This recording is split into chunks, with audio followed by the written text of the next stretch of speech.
Hello प्यारे बच्चों, good evening, नमस्कार। आपको प्रारंभ क्लास की यूट्यूब चैनल में बहुत बहुत स्वागत है, अभिनंदन है।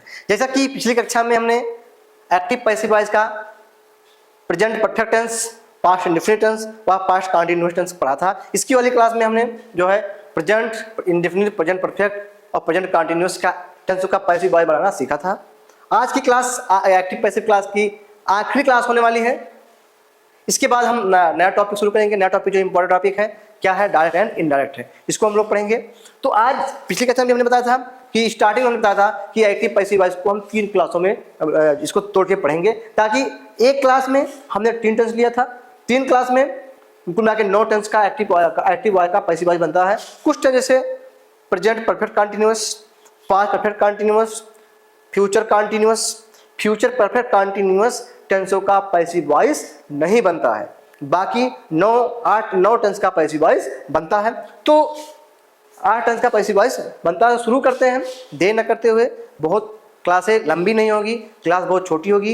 हर पिछली कक्षा में भी हमने आपको बताया था कि क्लास लंबी नहीं होगी, ताकि आपको कभी भी रिवीजन करना हो तो छोटे छोटे क्लास में अगर आप पढ़ेंगे तो आप निश्चित ही जल्दी उसको आप रिवीजन कर ले जाएंगे। बड़ी कक्षाएं होंगी, 2 घंटे 4 घंटे की क्लासें होंगी, तो आपको भी आलस लगेगा कि कहाँ कौन सा आस्पेक्ट कहाँ किस कितने समय के अंतराल पे है, तो थोड़ा सा दिक्कत होती है। इसलिए हमने टेंस को भी 12 क्लास में बांट के पढ़ाया था। हर टेंस के खंड को अलग अलग हमने पढ़ाया था।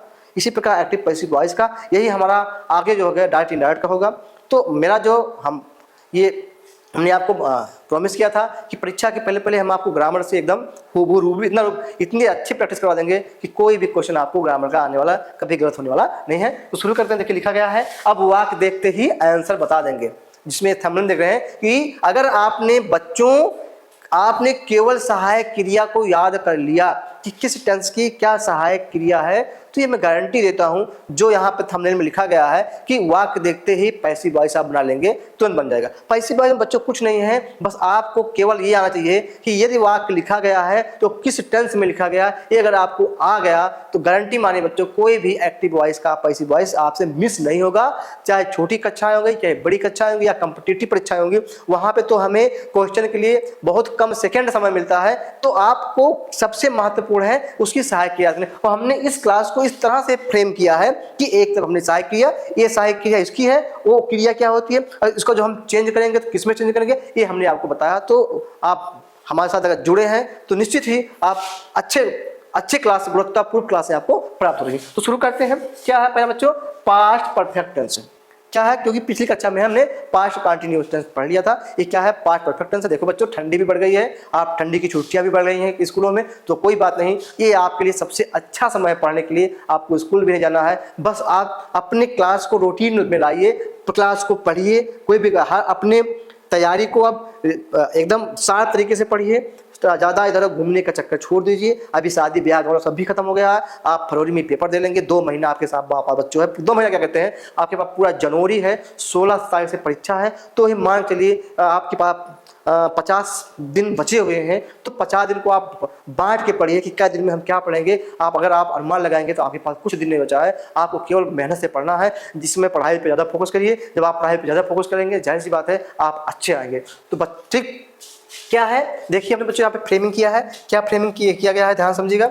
हमने यहाँ लिखा है कि पहले क्या लिखा हमने, पास्ट परफेक्ट टेंस की सहायक क्रिया क्या होती है। तो आप जानते हैं कि पास्ट एक ऐसा टेंस होता है जिसकी बहुत ज़्यादा सहायक क्रियाएं नहीं होती है। पास्ट परफेक्ट एक ही सहायक क्रिया है जिसका नाम क्या है, हैड होता है। और आप जानते हैं चाहे परफेक्ट हुआ, चाहे पास्ट हुआ, चाहे प्रेजेंट हुआ, चाहे फ्यूचर हुआ, सबकी क्रिया में कौन सा फॉर्म लगता है, सभी क्रिया में लगता है बच्चों, क्या लगता है, थर्ड फॉर्म लगता है। क्या लगता है, क्रिया का थर्ड फॉर्म लगता है। और इसको हम बदलते किसमें हैं, इसको बदलते हैं पास्ट परफेक्ट कंटीन्यूअस, जिसको हम लोग शॉर्ट कर में कहते हैं PPCT।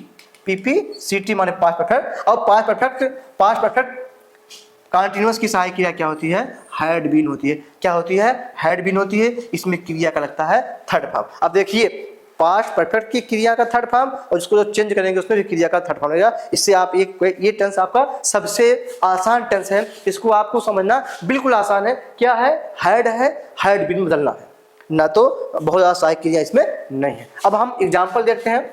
देखिए इसमें आप लोग बच्चे हैं, आपको समोसा बड़ा अच्छा लगता है, इसलिए हमने एग्जाम्पल में डाल दिया है कि क्या, यू हैड ईटन समोसा, तुम समोसा खा चुके थे, या तुमने समोसा खाया, तुम समोसा खा चुके थे। क्या आ गया बच्चों? तो यहाँ पे समोसा ये ऑब्जेक्ट है, ये आएगा बनेगा सब्जेक्ट, क्या हो जाएगा? Samosa, samosa had been, samosa had been eaten by, किसके बच्चों? आपके द्वारा। आपके द्वारा समोसा तुम्हारे द्वारा खाया जा चुका है। अच्छा, एक तो हम और लिखते हैं पे, जैसे हमने यहाँ पे एग्जाम्पल कम इसलिए डाला है क्योंकि हमने आपको पिछली कक्षा में एग्जाम्पल बहुत ज़्यादा बता चुके हैं। आप जितने अधिक एग्जाम्पल अपनी किताबों में देख के हल करेंगे उतने ही आपका नॉलेज बढ़ेगा, क्योंकि प्रैक्टिस बहुत इंपॉर्टेंट है, खासकर हमारी टीचिंग के लिए, किसी के लिए, खेल के लिए भी प्रैक्टिस बहुत इंपॉर्टेंट है, सिंगिंग के लिए प्रैक्टिस, एग्जाम्पल मतलब किसी भी चीज़ में आपके लिए क्या है, प्रैक्टिस बहुत ही इंपॉर्टेंट होता है। प्रैक्टिस जैसे है my brother had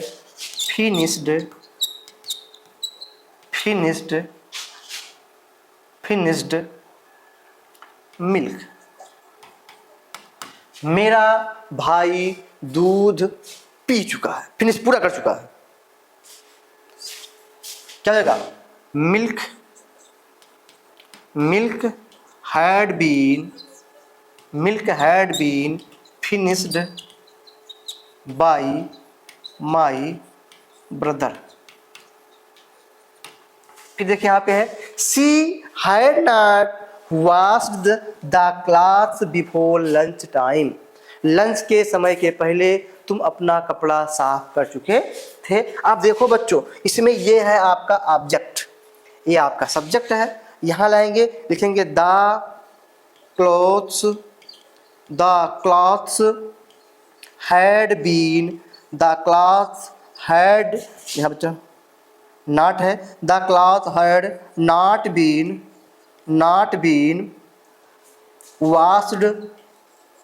washed by her before lunch time. The clothes had not been washed by her before lunch time। बाकी इंट्रोगेटिव आप इसको हल करिएगा, आपको हमने ट्रांसलेशन पढ़ाया है, इसको आप हल करेंगे। आगे है फ्यूचर इंडेफिनिट टेंस। क्या है? फ्यूचर इंडेफिनिट टेंस की सहायक क्रिया क्या होती है बच्चों? बिल होती है और सेल होती है। क्या होती है? बिल होती है, सेल होती है, क्रिया का लगता है फर्स्ट फॉर्म लगता है। क्या लगता है? क्रिया का फर्स्ट फॉर्म लगता है, चेंजिंग होता है, इसका चेंजिंग होता है फ्यूचर कंटिन्यूअस टेंस में। फ्यूचर कंटिन्यूअस की सहायक क्रिया होती है बिल भी और सेल भी होती है, क्रिया का क्या लगता है? थर्ड फॉर्म लगता है। इसको हम कई बार बता चुके हैं। फ्यूचर पढ़े हैं, फ्यूचर इंडेफिनिट टेंस की सहायक क्रिया क्या होती है? बिल होती है और सेल होती है, क्रिया के का फर्स्ट फॉर्म होता है।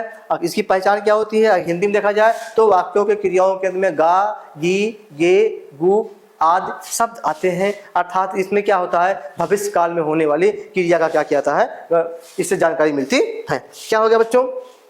अब इसके बाद इसमें एग्जाम्पल है, क्या है? बदलते किसमें प्यारे बच्चों है? बदलते इसको है प्रेजेंट कंटिन्यूअस में बदलते हैं, सॉरी फ्यूचर कंटिन्यूअस में बदलते हैं, और फ्यूचर कंटिन्यूअस की सहायक क्या होती है? बिल भी और क्या होती है? सेल भी होती है, क्रिया का थर्ड फॉर्म लगता है। हम इस पे ज्यादा फोकस क्यों कर रहे हैं? इस पे ज्यादा फोकस करने का मतलब यही है डियर स्टूडेंट, ताकि आपको सहायक क्रिया समझ में आ जाए। वो आपको सहायक क्रिया समझ में आ जाएगा तो एक्टिव पैसिव मींस कुछ मतलब कुछ है भी नहीं, सब आप इसको धुआं कर दोगे। क्या है? Be learn the poem. क्या हो जाएगा बच्चों? The poem will be learned, LERNT, learned by, be का चेंज होता है अस में। इसको हमने कल की क्लास में, परसों की क्लास में आपको हमने बताया था, एक चार्ट हमने बताया था किसमें क्या से क्या होता है। आई का होता है मी में चेंजिंग, ही का होता है हिज में, हिम में चेंजिंग, सी का होता है हर में चेंजिंग, इसके बाद यू का होता है यू में चेंजिंग, बी का होता है अस में चेंजिंग, हु का होता है बाई होम में changing,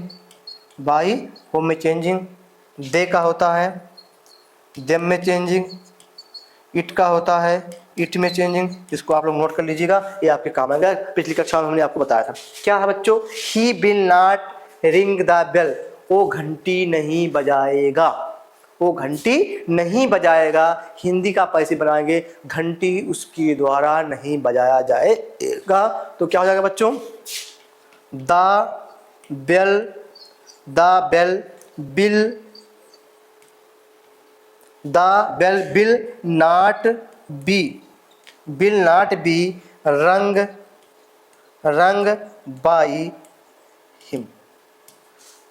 he will not ring the bell will not be rung by him. अगला है, ये क्या है बच्चों, इसको समझिएगा कि who will solve the question. Who will solve the question. अब हु है तो हमने पहले बता दिया, हु बदलता है बाई होम में। चलिए, by home will the question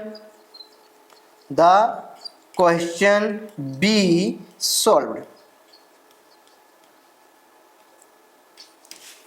by who किस में बदल दिया, हु बदल गया बाई होम में। By home will the question be solved. ये हो गया future indefinite tense. Future continuous की पैसिव वॉइस नहीं बनती है। फ्यूचर कंटिन्यूअस की पैसिव वॉइस नहीं बनती है। अब आते हैं हम लोग आगे, हमारा फ्यूचर क्या गया, फ्यूचर परफेक्ट टेंस। और फ्यूचर परफेक्ट टेंस का पैसिव वॉइस हम फ्यूचर परफेक्ट कंटीन्यूअस में बदलते हैं। क्या, फ्यूचर परफेक्ट कंटीन्यूअस टेंस, जिसकी सहायक क्रिया आप लोग जानते हैं। फ्यूचर परफेक्ट टेंस की फ्यूचर परफेक्ट कंटीन्यूअस की टेंस की सहायक क्रिया होती है विल हैव बीन और शैल हैव बीन होती है। और फ्यूचर परफेक्ट की सहायक क्रिया क्या होती है बच्चों, विल हैव और शैल हैव होती है। क्रिया का थर्ड फॉर्म लगा जाता है, क्रिया का थर्ड फॉर्म होता है। बदलता किसमें है, विल हैव बीन और शैल हैव बीन में क्रिया का क्या होता है, थर्ड फॉर्म में इसको हम चेंज करते हैं। अच्छा, अब यहाँ पे एग्जाम्पल है, फिर समझ लीजिए। फ्यूचर परफेक्ट टेंस की सहायक क्रिया विल हैव और शैल हैव होती है। क्रिया का थर्ड फॉर्म होता है। इसका हम पैसिव वॉइस बनाने के लिए फ्यूचर परफेक्ट कंटीन्यूअस की सहायक लेते हैं। और फ्यूचर परफेक्ट कंटीन्यूअस की सहायक क्रिया will have been shall have been होता है। और क्रिया का हम थर्ड फॉर्म ही लिखते हैं, जिसको हम आपको कई बार बता चुके हैं। क्या है, क्या बच्चों, be shall not learn the poem. तो हो जाएगा बच्चों यहाँ पे the poem will have been the poem will have been learned by us. हमने बताया था कि बी का चेंजिंग हम किस में करते हैं, अस में करते हैं। किस में करते हैं, अस में करते हैं। अच्छा, क्या हो गया कि the poem will have been learned by us. Next है कि he will not have rung the bell. He will not have rung the bell. क्या हो जाएगा बच्चों, द बेल यहाँ क्योंकि वो ऑब्जेक्ट है। The bell will not have been. ध्यान रखिए कि फ्यूचर परफेक्ट कंटीन्यूअस की सबसे बड़ी सहायक क्रिया होती है। सबसे बड़ी सहायक क्रिया कहा जाए तो फ्यूचर परफेक्ट कंटीन्यूअस टेंस की होती है। क्या हो गया, the bell will not have been rung by him. The bell will not have been rung by him. Next है शैल, ये इंट्रोगेटिव है। Shall I have given the medicine. तो क्या हो जाएगा, अब मेडिसिन है तो यहाँ लग जाएगा will the medicine have been given by I का मी। क्या हो गया, आई का मी हो गया। तो ये था बच्चों फ्यूचर परफेक्ट का passive voice future perfect continuous में। एक बार फिर से हम रिवीजन कर देते हैं। प्रेजेंट इंडेफिनिट टेंस का चेंजिंग करते हैं प्रेजेंट कंटीन्यूअस में। प्रेजेंट कंटीन्यूअस की चेंजिंग प्रेजेंट कंटीन्यूअस में, तो बस सहायक के साथ हम बीइंग लगा देते हैं। प्रेजेंट परफेक्ट की passive voice present perfect continuous लगाते हैं और सब में क्रिया का third form. Present perfect continuous tense की सहायक पैसिव वॉइस नहीं बनती है। पास्ट इंडेफिनिट टेंस को हम बदलते हैं पास्ट कंटीन्यूअस में, और पास्ट कंटीन्यूअस को हम पास्ट कंटीन्यूअस में उसकी सहायक क्रिया के साथ हम बीइंग लगाते हैं। फिर पास्ट परफेक्ट को पास्ट परफेक्ट कंटीन्यूअस में बदलते हैं, ठीक, क्रिया का थर्ड फॉर्म। फ्यूचर इंडेफिनिट को फ्यूचर कंटिन्यूअस में फ्यूचर कंटिन्यूअस की पैसिव वॉइस नहीं बनती है। फिर फ्यूचर परफेक्ट को फ्यूचर परफेक्ट कंटिन्यूअस में बदलते हैं। फ्यूचर परफेक्ट कंटिन्यूअस व पास्ट परफेक्ट कंटिन्यूअस की क्या कहते हैं, पैसिव वॉइस नहीं बनती है। इस प्रकार से आज की तीसरी क्लास में एक्टिव पैसिव वॉइस की का टॉपिक खत्म होता है। आप इस क्लास को अगर समझ नहीं आया एक बार और देखिएगा। बाकी दोनों क्लास का लिंक, वीडियो का लिंक डिस्क्रिप्शन में दिया गया है। बच्चों आप मेनली मेहनत करिए, अच्छे से जुड़िए ताकि ग्रामर में 100 में से आपका 95 नंबर आए। आज के लिए इतना ही। बहुत बहुत धन्यवाद। आपको शुभ रात्रि।